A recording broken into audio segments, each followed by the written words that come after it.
Number 12 માંથી બધી બહેનો બોલે છે અને અમે લોકો મીડિયાને અમારી શેરીમાં બોલાવ્યા છે, કારણ કે અમારી શેરીની અંદર ગંદકી એટલી બધી છે કે અમે લોકો ત્યાં છોકરા રમી નથી શકતા કે છોકરા ચાલી ન શકતા, છોકરાઓના પડવાની અવારનવાર અમને બીક રહે છે, એની પાછળ અમારે દોડવું પડે છે. તો અમે રોડની સુવિધા માટે ત્રીજી વાર અમે કલેક્ટરે ગયા અને એકવાર અમે દરવાજો પણ લોક કર્યો, અમને એવો વદાડ કર્યો કે તમને રોડ થઈ જશે, પણ હજી સુધીમાં કોઈ એક્શન ઈ લોકોએ લીધું નથી. બીજું કે પાણી એટલું બધું ગંદુ આવે છે કે અમારે 20 થી 25 મિનિટ વેસ્ટિંગ પાણી જવા દેવું પડે છે. જ્યારે પાણી એટલું ગંદુ આવતું હોય તો બીમારી પણ એટલી સામે આવે છે.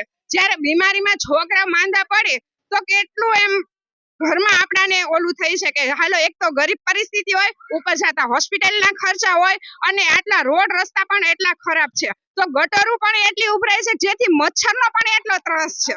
તો તમે ગટર જ્યારે ખાડ કરી છે તો કનેક્શન કેમ અમને અંદર નથી દેતા? તમારે નગરપાલિકાની જવાબદારી આવે છે કે તમે બધાને કનેક્શન આપી દો, તમે ખાલી એમ કે તમારી હાથે લઈ લેજો, તો એવી રીતે આ પબ્લિક નો સમજે અને કોઈ ઈ લોકો હાથે નો લે. તમારે ખુદને આવીને ઉપર ઊભું રહીને અમને કનેક્શન ઘરે ઘરે દેવરાવા પડે, તો જ આ ગટર અંદર ખાડની તમે કરી છે એ સક્સેસ જાય. બાકી તો બધાને દિવાલ ફરતી ગટર છે તો બધા એમને રાખવાના છે ને ખુલ્લી છે એટલે મચ્છર એટલા થાય છે.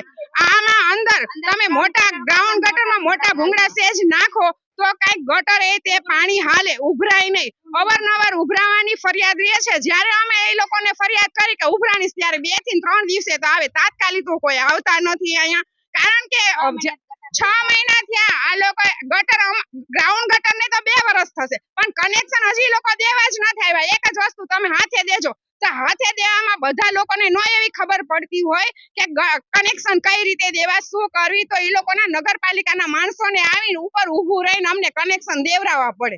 આ અમારી અપીલ છે. અને બીજી કે અમને રમજાન આવે છે તો અમને રોડ કરી દેવા ખાસ વિનંતી છે, અને આ ગટર કરેલી જ છે, ખાડ તો છે જ તે અંડરગ્રાઉન્ડ તો છે જ તે, તો અમને બધાને કનેક્શન દઈ દો.